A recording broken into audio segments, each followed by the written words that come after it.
Let me ask you something deeply personal. When you are sad, really sad, can you say it in English? Not just, I am sad, but the real thing, the full thing. I feel so overwhelmed right now, and I do not know why. I am exhausted. Not just tired, but deeply, completely exhausted. Something is bothering me, and I cannot put my finger on it. I feel so grateful today that my heart is actually full. Can you say those things in English? Because here's what nobody tells you about language learning. Grammar will get you a grade. Vocabulary will get you through a test. But emotions, the ability to express what you actually feel, that is what gets you through life. That is what builds real friendships, real trust, real connection. And today, for the first time, your feelings get an English voice. Every single one of them.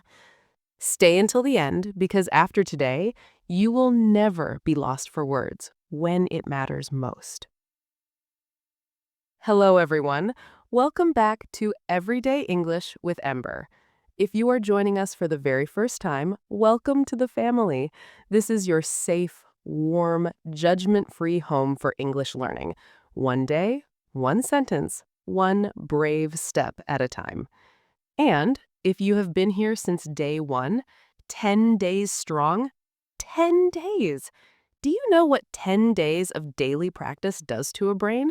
It rewires it, quietly, permanently, in ways you will not fully feel until one day, out of nowhere, the English just comes, and you will smile because you will know exactly why. This is day 10 of our 30-day English shadowing challenge. 10 days in, 20 days to go. And today, we go somewhere most English courses never go. Into your heart, into your feelings, into the emotions that make you human and give you the English to express them. I want you to think about a moment when you felt something so strongly, joy, pain, gratitude, loneliness, excitement, grief, and you wanted to express it in English. Maybe you were talking to someone from another country and they asked, "How are you feeling?" And you said, "I am fine." Because fine was the only word you had. But you were not fine. You were tired in a way that sleep does not fix. You were happy in a way that felt like sunshine in your chest. You were nervous in a way that made your hand shake. You were proud in a way that made you want to call your mother. And all of that richness, all of that depth, all of that beautiful, complicated humanness got compressed into two flat, empty words. I am fine. And something was lost in that moment. A real connection that could have been made. A friendship that could have gone deeper. A conversation that could have changed something. Because here's the truth. People do not connect over grammar. People do not bond over vocabulary lists. People connect over feelings. They bond when someone says, I know exactly how that feels. Me too. And you can't get to me too if you cannot say how you feel. Today, we fix that. Most English courses teach you to say, I am happy, I am sad, I am angry, I am tired. And those are fine, they're a start. But real English, the English that fluent speakers use every single day, goes so much further than that. Real English says, I am over the moon. I am heartbroken. I am on edge. I am at peace. I feel like myself again. I feel completely lost. I am so proud I could cry. These are not advanced sentences. They are not complicated grammar. They are just real. The way real people actually talk about how they feel. And when you can say these things, something extraordinary happens. You stop being someone who speaks English, you become someone who connects in English. And that is the whole point. That is why you are here. That is what this challenge is building, one feeling at a time. Here's something beautiful about shadowing emotion sentences, specifically.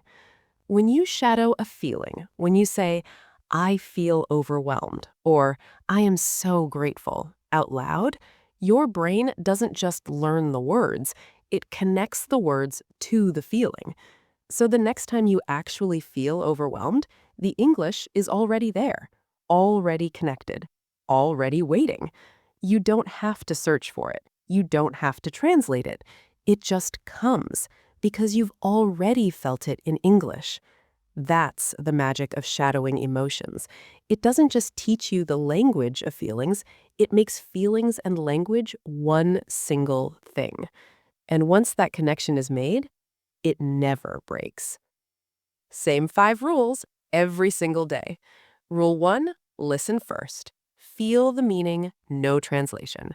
Rule 2, repeat out loud 3 times, loud and clear. Rule 3, mistakes are welcome. They mean you're trying.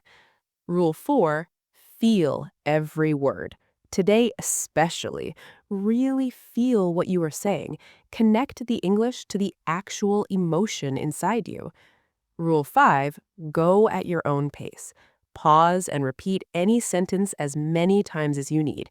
This is your practice. Ready? Let's give your feelings an English voice. Listen carefully. After the pause, your turn. Out loud 3 times.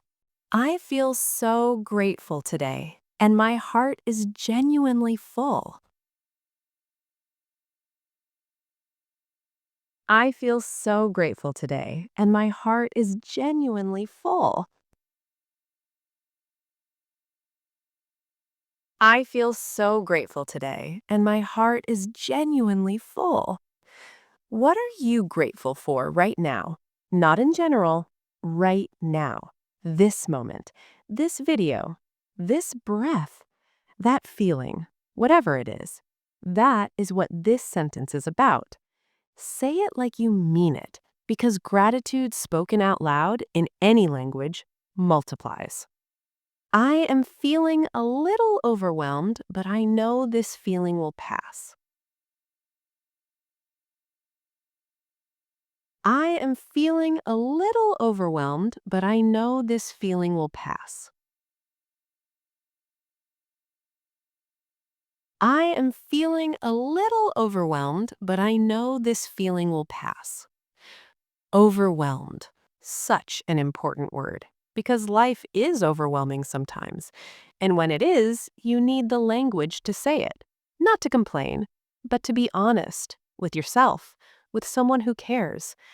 This sentence does not just teach you English, it gives you permission to feel what you feel and remind yourself it will pass. I am so excited about this that I can hardly sit still.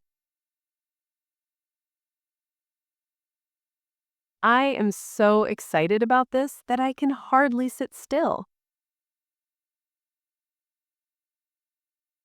I am so excited about this that I can hardly sit still. When was the last time you felt this? That buzzing, electric, almost unbearable excitement about something coming. Hold that feeling for a second.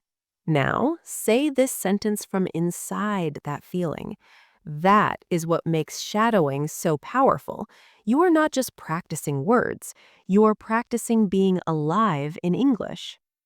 Something is bothering me, and I just need a moment to think. Something is bothering me, and I just need a moment to think. Something is bothering me, and I just need a moment to think. This sentence is worth its weight in gold because sometimes you cannot explain exactly what's wrong. Something is just off, heavy, present. And now you have the English to say that. Not perfectly, not completely, just honestly. And honesty in any language is always enough.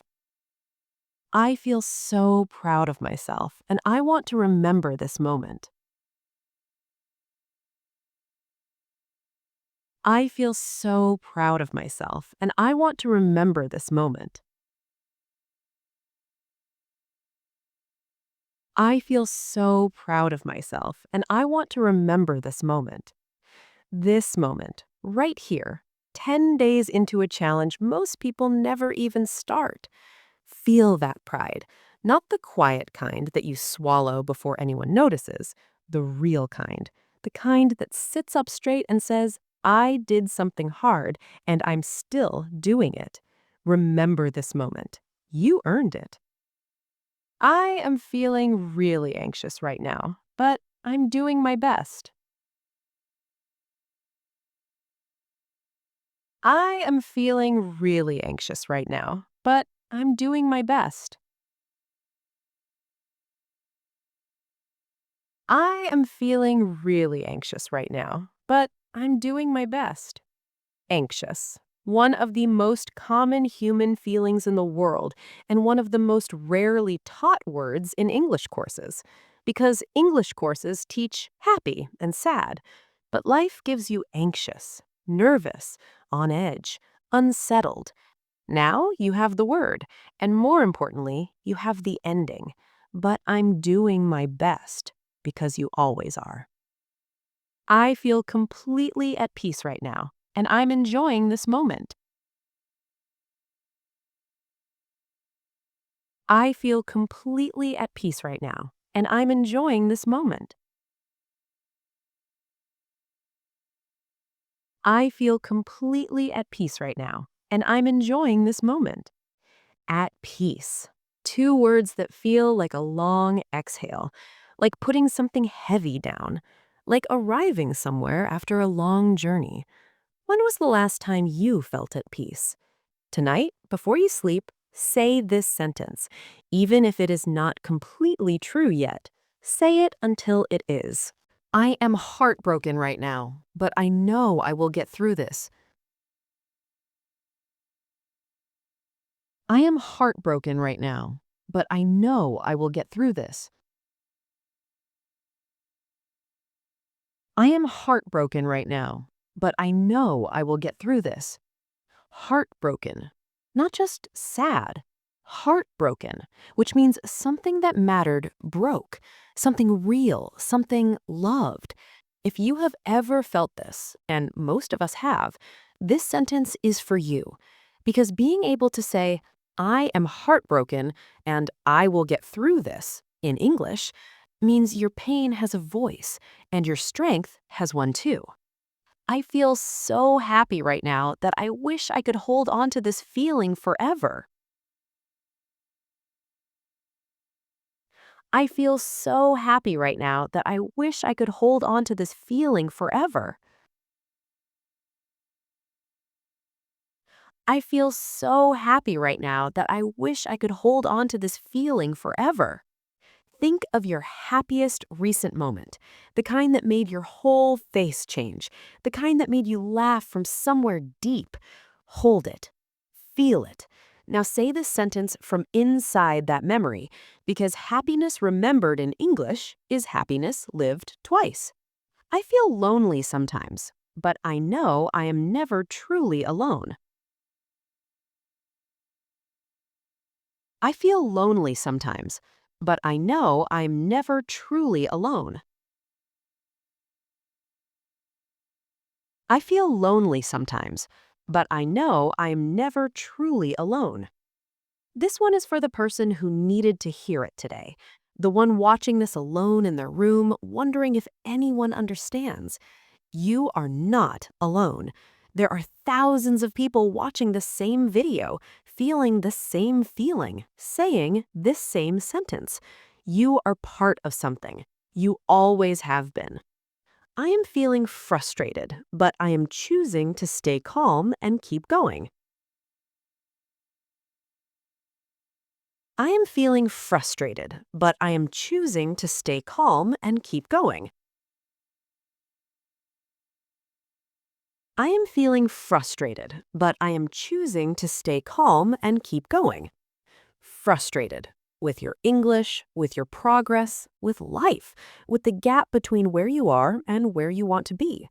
Say this sentence on the days when that frustration rises, not to suppress it, but to name it and then choose something bigger than it. Calm, persistence, the decision to keep going anyway. I feel nostalgic today, and my heart is full of beautiful memories.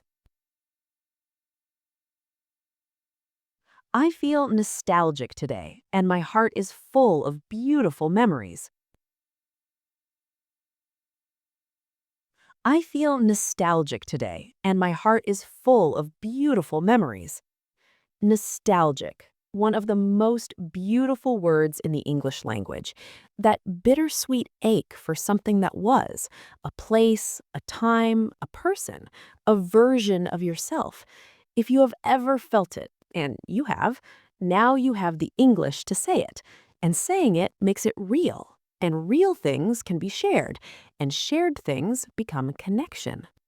I am feeling motivated and energized and ready to take on the world today. I am feeling motivated and energized and ready to take on the world today.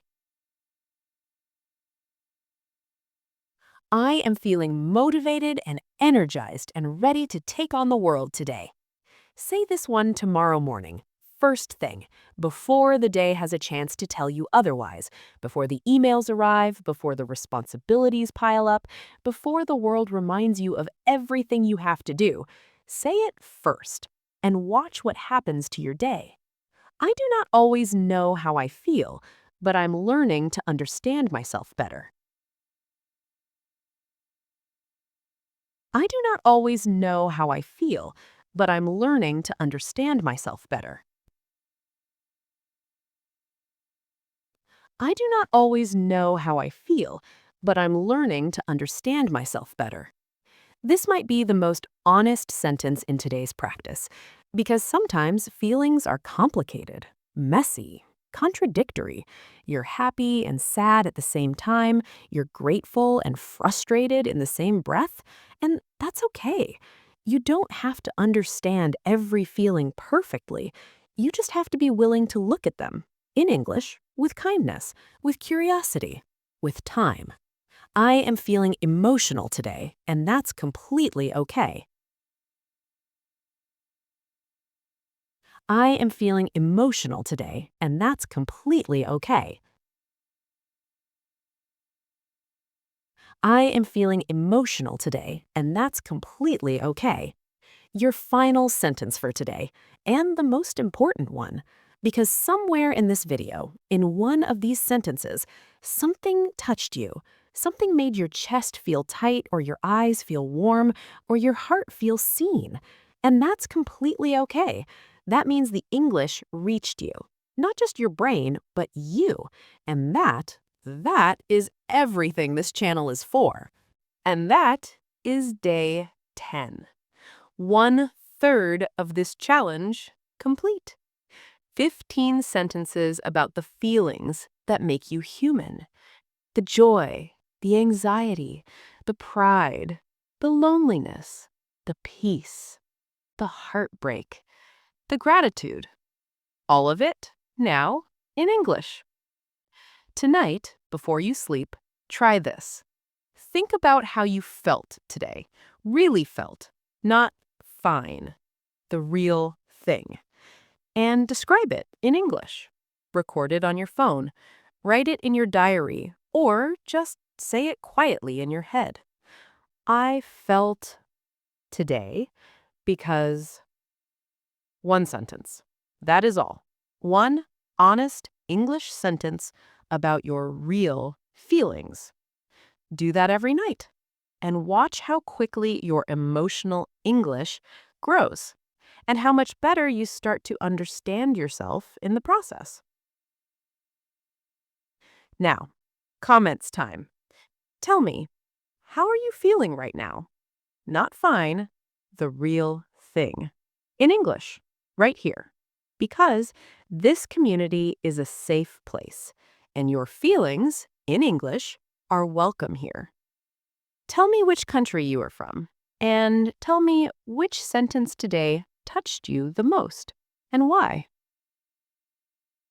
20 days left. And every single day from here, we go deeper into the real English that real life and real feelings are made of. Come back tomorrow for day 11. Same time, same place. Right here on Everyday English with Ember. Thumbs up if today made your feelings feel a little more English. Subscribe and hit the bell, and share this with someone who has spent too long saying, fine, when they meant so much more than that. Thank you for being here. Your feelings are not too complicated for English. They are exactly what English was made for. See you tomorrow. Bye for now.